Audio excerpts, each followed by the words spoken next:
Hello दोस्तों, मैं हिमेश यादव आप लोगों को अपने YouTube चैनल में स्वागत करता हूं। हमने आपको ज्योमेट्री की क्लास बेसिक क्लासें कराई थी, 6 क्लासें हो चुकी हैं। जिन लोगों ने यदि पहले की क्लास न देखी हो तो वो जाकर देखें। हमने अभी तक आपको लाइन पढ़ाया था, फिर एंगल पढ़ाया था, अब इसके बाद ट्रायंगल चल रहा था। ट्रायंगल में कहाँ तक हो गया? हमने सबसे पहले ट्रायंगल की परिभाषा बताई थी, इसके बाद ट्रायंगल के टाइप्स बताए थे। हमने कहा था ट्रायंगल दो प्रकार का होता है, एक भुजाओं के आधार पर, एक एंगल के आधार पर। इसके बाद हमने आपको भुजाओं के आधार पर 3 प्रकार बताए थे, समबाहु, विषमबाहु और समद्विबाहु। इसके बाद हमने एंगल के आधार पर 3 प्रकार, न्यून कोण त्रिभुज, समकोण त्रिभुज और अधिक कोण त्रिभुज। इसके बाद हमने आपको केंद्रक के बारे में बताया था। उससे पहले हमने माध्यिका बताई थी। तो माध्यिका क्या होती है? किसी भी त्रिभुज की किसी शीर्ष से सामने वाली भुजा को दो बराबर भागों में बांटने वाली रेखा माध्यिका कहलाती है। इसके बाद हमने बताया था शीर्षलंब, किसी भी त्रिभुज के किसी शीर्ष से सामने वाली भुजा पर डाला गया लंब शीर्षलंब कहलाता है। इसके बाद हमने आपको कोण समद्विभाजक बताया था। तो कोण समद्विभाजक क्या होता है? किसी भी त्रिभुज के किसी एक एंगल का बाइसेक्ट कोण समद्विभाजक कहलाता है। इसके बाद हमने केंद्रक बताया था। तो केंद्रक क्या होता है कि किसी भी त्रिभुज के तीनों माध्यिकाएं जिस बिंदु पर जाकर मिलती हैं उसे केंद्रक कहते हैं। इसके बाद लंब केंद्र बताया था। तो किसी भी त्रिभुज के तीनों लंब केंद्र जिस बिंदु पर जाकर मिलते हैं उसे लंब केंद्र कहते हैं। इसके बाद हमने आपको बताया था अंतः केंद्र हमने बताया था किसी भी त्रिभुज के तीनों एंगल बाइसेक्टर जिस बिंदु पर जाकर मिलते हैं उसे अंतः केंद्र कहते हैं। इसके बाद हमने परिकेंद्र बताया था। तो किसी भी त्रिभुज के भुजाओं के लंब समद्विभाजक जिस बिंदु पर जाकर मिलते हैं उसे हम परिकेंद्र कहते हैं। इसके बाद अब हम आगे बात करते हैं। इसके बाद अब त्रिभुज में आता है सर्वांगक्षमता क्या होती, समरूपता क्या होती। तो सबसे पहले बात करते हैं सर्वांगक्षमता। सर्वांगक्षमता सर्वांगक्षमता क्या होती है उसकी बात करते हैं। तो किसी भी त्रिभुज की सर्वांगक्षमता, जब दो त्रिभुज, जैसे आप एग्जांपल देते हैं, हमने कहा जैसे आपके आसपास दो बिल्डिंग है, दोनों बिल्डिंग सेम दिख रही है, जैसे उसकी जैसे बालकनी बनी वैसे उस वाले भी बिल्डिंग की बालकनी बनी। यदि वो दो खंड का है तो वो भी दो खंड का, यदि सेम दिख रहा है, सेम डिजाइन, सेम एंगल, तो उसे हम सर्वांगक्षम बोलते हैं। समरूप क्या होता है? जैसे हमने कहा कोई भी दो त्रिभुज है, या हमने कहा दो बिल्डिंग है, एक खंड की है, एक 3 खंड की है, तो अंतर सेम में अंतर तो आ गया, लेकिन एंगल, बालकनी जैसा सेम डिजाइन पहले वाले का था, सेम डिजाइन दूसरे वाले का। तो डिजाइन जब सेम होगी, बस क्या होगा, साइज में फर्क होगा, उसे हम समरूपता बोलते हैं। तो पहले हम पढ़ रहे हैं सर्वांगक्षमता। तो सर्वांगक्षमता क्या होता है? किसी भी त्रिभुज, कोई भी त्रिभुज है, कोई भी त्रिभुज है, ठीक है, कोई भी त्रिभुज है उसमें, तो इसके हमने कहा सर्वांगक्षमता क्या होती, कोई भी दो त्रिभुज है, हमने कहा ये दो त्रिभुज है, त्रिभुज हमने कहा जैसे ए, ये बी है, ये क्या सी है, ठीक है, और एक त्रिभुज, इसको सी मान लें, एक त्रिभुज ये है, त्रिभुज डी ई एफ, दो त्रिभुज है। अब हमने कहा इन दोनों त्रिभुज में क्या खासियत होना चाहिए सर्वांगक्षमता में? इनकी संगत भुजाएं, इनकी क्या संगत। अच्छा, ये संगत भुजाएं क्या होती? जैसे हमने कहा ये भुजा आपने इस साइड की ए बी ली, जैसे तो ये भी डी ई, ये संगत भुजा हो गई। बी सी लिया तो ई एफ, और ए सी लिया तो डी एफ होना चाहिए। तो संगत भुजाएं बराबर होती, तो हमने कहा ए बी बराबर होगा डी ई के, बी सी बराबर होगा ई एफ के, और ए सी बराबर होगा डी एफ के। तो ये तो भुजाएं हो गई। संगत भुजाएं क्या होती हैं? इक्वल होती। अब इनके संगत कोण भी इक्वल होते हैं। ये एंगल इस एंगल के बराबर होगा, तो एंगल बी बराबर एंगल ए, एंगल ए बराबर होगा एंगल डी के, और एंगल सी बराबर होगा एंगल एफ के। तो यदि ये कंडीशन आती है कि तीनों भुजाओं, संगत भुजाएं भी आपस में बराबर, और संगत कोण भी आपस में बराबर होंगे तो उन्हें हम क्या बोलेंगे, सर्वांगक्षमता बोलेंगे। क्या बोलेंगे, सर्वांगक्षमता। अच्छा, सर्वांगक्षमता जो प्रदर्शित करते हैं ए बी सी, ठीक है, ए बी सी त्रिभुज कौन सा, ए बी सी, और त्रिभुज कौन सा, D E F, D E F यदि सर्वांगक्षम है तो ऐसे चिन्ह बनेगा, तो सर्वांगक्षम है तो ये आपको चिन्ह बना दिया जाएगा। तो सर्वांगक्षम का चिन्ह क्या होता है, दो इक्वल वाला चिन्ह ऊपर ऐसे बना देते, मतलब सर्वांगक्षम होंगे, तो ये इससे प्रदर्शित करते हैं। तो किसी भी आप लिखना चाहो तो लिख सकते हो। सर्वांगक्षम त्रिभुज क्या होते हैं, जब दो त्रिभुज की संगत भुजा आपस में बराबर, संगत कोण आपस में बराबर होते हैं, उसे हम क्या बोलते हैं, सर्वांगक्षम बोलते हैं। अच्छा, सर्वांगक्षम होने की कंडीशन क्या होती है, तो गुण हम कहेंगे, इनके जो प्रॉपर्टीज है, इनके गुण क्या है, कि कब कहा जाएगा कि ये सर्वांगक्षम है, तो जब तीनों साइड, फर्स्ट कंडीशन है साइड साइड साइड, जब तीनों साइड इक्वल हो जाएंगी तो वो दोनों त्रिभुज आपस में क्या होंगे, सर्वांगक्षम। हमने कहा दूसरी कंडीशन, जब तीनों एंगल सेम हो जाए, तीनों एंगल सेम हो जाएंगे या संगत कोण तीनों इक्वल हो जाएंगे तो भी वो उसे हम क्या प्रॉपर्टी बोलेंगे, सर्वांगक्षम। और थर्ड प्रॉपर्टी है कि दो साइड और बीच का एंगल सेम हो जाए, मतलब जैसे हमने कहा ये साइड और ये साइड और ये वाला एंगल, ये साइड और ये साइड और ये बीच का एंगल बीच में ही होना चाहिए, तो क्या कहलाएगा, सर्वांगक्षमता कहलाएगी। तो हमने कहा प्रॉपर्टीज ये हो गई एस एस एस, मतलब तीनों भुजाएं बराबर हो जाए, तीनों एंगल बराबर हो जाए, या दो भुजाएं और एक एंगल बराबर हो जाए, तो वो सर्वांगक्षम कहलाता है। तो सर्वांगक्षम की परिभाषा हो गई कि जब किसी भी त्रिभुज की संगत भुजाएं आपस में बराबर होती, तो संगत भुजाएं आपस में बराबर होंगी तो त्रिभुज क्या कहलाएंगे, सर्वांगक्षमता। इसमें एक दो और प्रॉपर्टी है, पहले आप इतना नोट डाउन कर लो।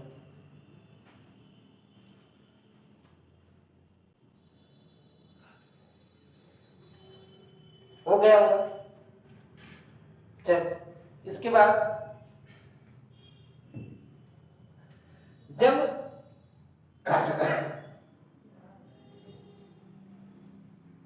तो पॉइंट करके लिख लो। हमने कहा कि जब त्रिभुज सर्वांगक्षम होंगे, जब त्रिभुज लिखा देते, जब त्रिभुज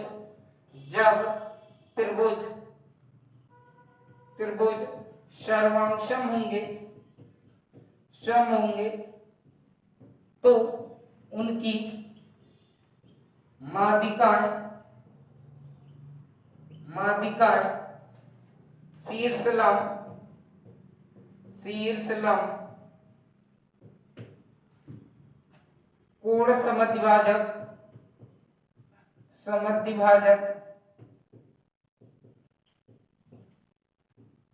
आपस में समान होते हैं। तो ये भी एक आपको कंडीशन पता होना चाहिए, जब त्रिभुज सर्वांगक्षम होंगे तो उनकी माध्यिका, उनके शीर्ष लंब, उसके कोण समद्विभाजक आपस में समान होते हैं। अगला प्रॉपर्टी है अगली कि जब त्रिभुज सर्वांगक्षम हों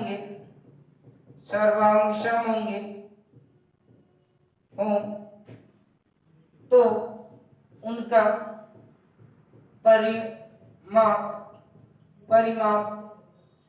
परिमाप और क्षेत्रफल भी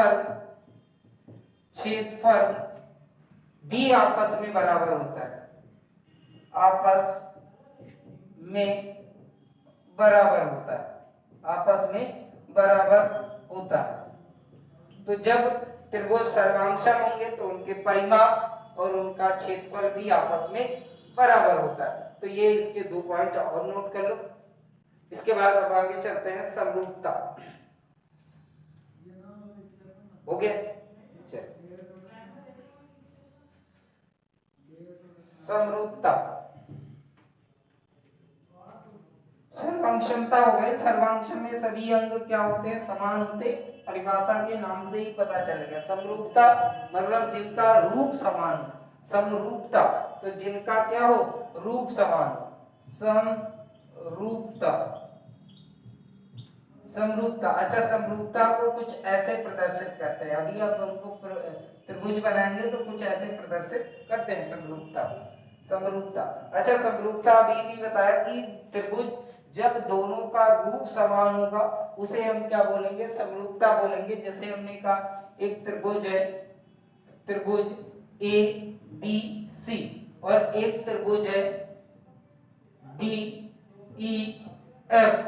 देखो हमने कहा इनका रूप तो सेम दिख रहा है लेकिन इनका क्या है, इनकी साइज में चेंजमेंट है, तो उसे हम समरूपता बोलेंगे। तो समरूपता क्या होता है कि ऐसा त्रिभुज जिनके रूप सेम होंगे लेकिन अंग समान नहीं होंगे। अंग का मतलब इनके साइज सेम नहीं होगा, रूप सेम होगा लेकिन साइज सेम नहीं होगा। अच्छा, सर्वांशम होंगे तो त्रिभुज में कैसे लिखा जाएगा, त्रिभुज ए बी सी सर्वांशम है त्रिभुज डी ई एफ के, ये होगा। तो त्रिभुज सर्वांशम जब होगा तो हम कहेंगे त्रिभुज ए बी सी सर्वांशम होगा त्रिभुज डी ई एफ के। अच्छा, इसमें क्या होता है, इसमें इसकी यदि परिभाषा लिखनी चाहे तो जब जब त्रिभुज त्रिभुज समरूप होंगे, समरूप होंगे होंगे तो उनकी संगत संगत भुजाएं समान अनुपाती होती, समान अनुपाती समान अनुपाती होती है। इसके बाद समझो क्या कहना चाह रहा है कि जब त्रिभुज समरूप होंगे तो इनकी संगत भुजाएं, संगत भुजाएं का मतलब ए बी डी ई का अनुपात सेम होगा, बी सी ई एफ का अनुपात सेम होगा, ए सी और डी एफ का अनुपात सेम होगा। लिख देते हैं, हमने कहा ए बी अनुपाते डी ई बराबर होगा बी सी अनुपाते ई एफ बराबर होगा ए सी अनुपाते डी एफ के। तो ये पहला पॉइंट तैयार हो गया कि जब त्रिभुज समरूप होंगे तो उनकी संगत भुजाएं समान अनुपाती होती है। अनुपात इनका क्या होता है, समान होता है। क्वेश्चन कैसे आते हैं वो बात की बात है, पहले आप इतना नोट करो, ठीक है। इसके बाद इनके एंगल बराबर होते हैं, एंगल बराबर होते हैं। तो अगला पॉइंट आता है कि जब त्रिभुज त्रिभुज समरूप होंगे तो समरूप होंगे तो उनके कोण समान होते हैं। तो जैसे हमने कहा एंगल ए बराबर होगा एंगल डी के, एंगल बी बराबर होगा एंगल ई के, और एंगल सी बराबर होगा एंगल एफ के। इतनी बात आप नोट डाउन कर लो, फिर आगे चलते हैं।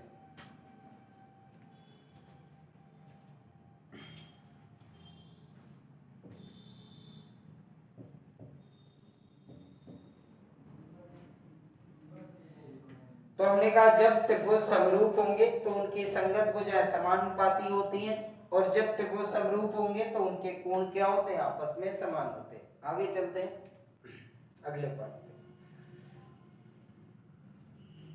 इतना हो गया।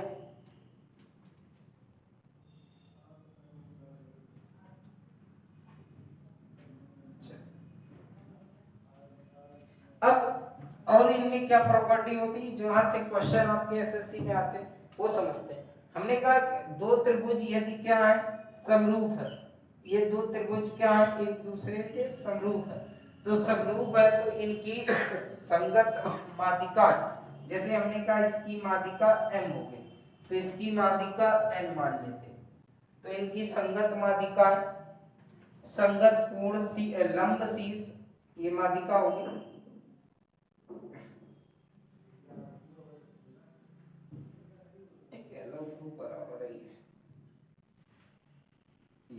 ठीक है। और हमने कहा इसका शीर्ष लंब, इसका शीर्ष लंब, और इसका एंगल बाइसेक्टर, इसका एंगल बाइसेक्टर, इसका एंगल बाइसेक्टर।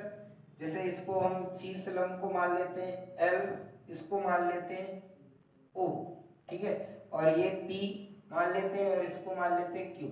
तो हमने कहा कि किसी भी समरूप त्रिभुज में, आपको डेफिनेशन याद रखना, किसी भी समरूप त्रिभुज में संगत माध्यिकाएं, संगत शीर्षलंब, संगत कोण समद्विभाजक आपस में बराबर होते हैं। किसी भी समरूप त्रिभुज में संगत कोण, संगत शीर्षलंब, संगत कोण समद्विभाजक का अनुपात आपस में बराबर होता है, समान अनुपाती होते हैं, ऐसे लिख सकते हो। तो लिख लेते हैं परिभाषा, जब त्रिभुज समरूप होंगे तो उनकी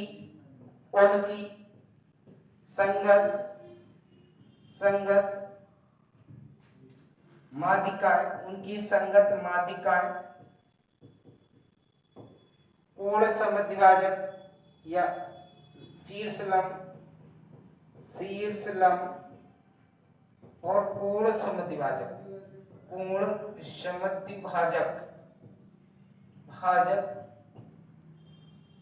का अनुपात समान होता है या समान अनुपाती होती है, एक ही बात है। तो हमने कहा हम लिख देते हैं इसके हिसाब से, तो AM अपॉन DL बराबर, इसको लिख लेते हैं AL अपॉन DO, ये शीर्षलंब हो गए, बराबर angle bisector AP upon DQ, ये आपस में क्या होते हैं, बराबर होते हैं, समान होते हैं। तो किसी भी समरूप त्रिभुज में माध्यिकाएं, संगत माध्यिकाएं, संगत शीर्षलंब और संगत कोण समद्विभाजक का अनुपात समानुपाती होता है या बराबर होते हैं। आगे चलते हैं अगले पॉइंट पे। कितना नोट डाउन कर लो, कितना नोट डाउन कर लीजिए।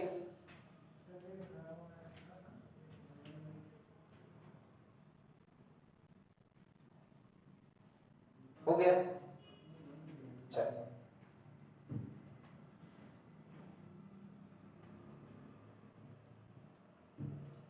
अब हमने कहा ये त्रिभुज जैसे ABC, अगला पॉइंट आता है कि इनका जो जैसे त्रिभुज ABC का परिमाप और त्रिभुज DEF का परिमाप, त्रिभुज ABC का परिमाप और त्रिभुज DEF का परिमाप का भी अनुपात इनके क्षेत्रफल के अंडर रूट के बराबर होता है। तो हमने कहा अगला पॉइंट आता है, पहले परिमाप लिख लेते हैं। त्रिभुज, समरूप त्रिभुज का परिमाप, समरूप त्रिभुज या त्रिभुजों का अनुपात, परिमाप का अनुपात भी भुजाओं, माध्यिकाओं, शीर्षलंबों के बराबर होता है, शीर्षलंब के बराबर होता है, मतलब जो आपकी भुजाओं का अनुपात हुआ था वही। अच्छा, इनका जो एरिया होगा, इनका क्षेत्रफल होगा, तो भुजाओं का, माध्यिकाओं का परिमाप के अंडर रूट के बराबर होता है। तो समझते हैं, तो हम एक लाइन में चारों बातें एक साथ लिखते हैं। हमने कहा त्रिभुज की जैसे भुजाएं ले लो, AB अपॉन DE बराबर, एक पॉइंट लिखा रहा है पूरा, ये आपको डिफाइन कर देगा। AB का अनुपात AB DE बराबर BC EF बराबर AC अपॉन DF, ये तो भुजाओं का अनुपात हो गया। इसके बाद माध्यिकाएं लिखी थी, माध्यिका AM अपॉन DN बराबर AL अपॉन DO बराबर AP अपॉन DQ। इसका ये हो गए भाई, ये आपकी माध्यिका हो गई, लिख लेना, ये माध्यिका हो गई, ये शीर्षलंब हो गया, और ये क्या हो गया, कोण समद्विभाजक, ये कोण समद्विभाजक। इसके बाद आगे चलते हैं। हमने कहा इनकी भुजाओं का अनुपात, इनके माध्यिकाओं का अनुपात, इनके शीर्षलंब, इनके कोण समद्विभाजक और इनका परिमाप परिमाप त्रिभुज ABC का परिमाप बटे त्रिभुज DEF का परिमाप, त्रिभुज DEF का परिमाप का अनुपात बराबर होता है, बराबर हमने कहा इनका जो भी क्षेत्रफल होगा, तो त्रिभुज एरिया ऑफ त्रिभुज ABC अपॉन एरिया ऑफ त्रिभुज DEF का अंडर रूट के बराबर होता है, जैसे अब इससे क्वेश्चन एसएससी में कैसे आता है, हमें आपको दे देगा त्रिभुज ABC का एरिया और DEF का, एक भुजा दे देगा, दूसरी भुजा बताना। जैसे हम एग्जांपल लेके देखें तो हमने कहा पहले त्रिभुज ABC त्रिभुज एग्जांपल है, ठीक है, बाकी आपका ये हो गया कंप्लीट। इसको पहले आप ब्लॉक में करें, ठीक है। हमने कहा जैसे एग्जांपल दे देते हैं कि एसएससी में एग्जाम में कैसे क्वेश्चन आता है, जैसे त्रिभुज ABC का एरिया दे दिया गया 25 और त्रिभुज दे दिया गया DEF का एरिया दे दिया गया 36, ये एरिया दे दिया गया और AB बराबर आपको दे दिया गया कितना 30, तो कह रहा है DE की वैल्यू बता दो, तो अब देखना ये क्वेश्चन कितना सिंपल हो जाएगा।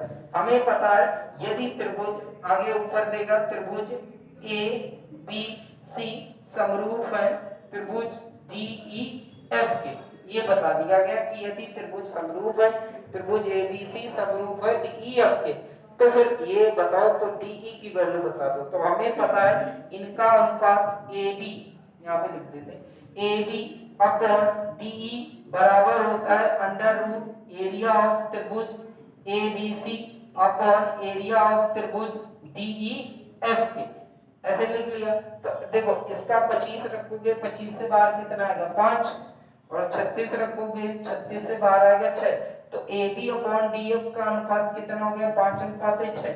AB बराबर आपको दिया 30, तो 1 बराबर कितने के 6 के, तो 6 बराबर 36, इसका मतलब DE की वैल्यू कितनी आ गई 36। आपका आंसर ऐसे करके आपको एग्जाम में क्वेश्चन देखने को मिलेंगे, इतना आपको नोट कर लेना है। ये हम आपको एग्जांपल दे रहे थे, रट कर देते हैं, ठीक है। बाकी आपको जब क्वेश्चन कराएंगे तो ये क्वेश्चन मिलेंगे आपको, तो इतना आप नोट कर लो कि समरूपता में क्या होता है कि संगत भुजाओं का अनुपात, संगत माध्यिकाएं, संगत शीर्षलंब, संगत कोण समद्विभाजक और उन त्रिभुजों के परिमाप बराबर होते हैं अंडर रूट त्रिभुज के क्षेत्रफलों के, संगत त्रिभुज के क्षेत्रफलों के अनुपात के बराबर। ये आपका समरूपता हो गया फिनिश। इसके बाद कल की क्लास में आगे कराएंगे त्रिभुज की और जो इंपॉर्टेंट प्रॉपर्टी है जिससे क्वेश्चन आपके आते हैं एसएससी एमटीएस या सीएचएसएल में, तो वहां के क्वेश्चन कराएंगे, ठीक है। इसके बाद कल की क्लास में जय हिंद जय भारत।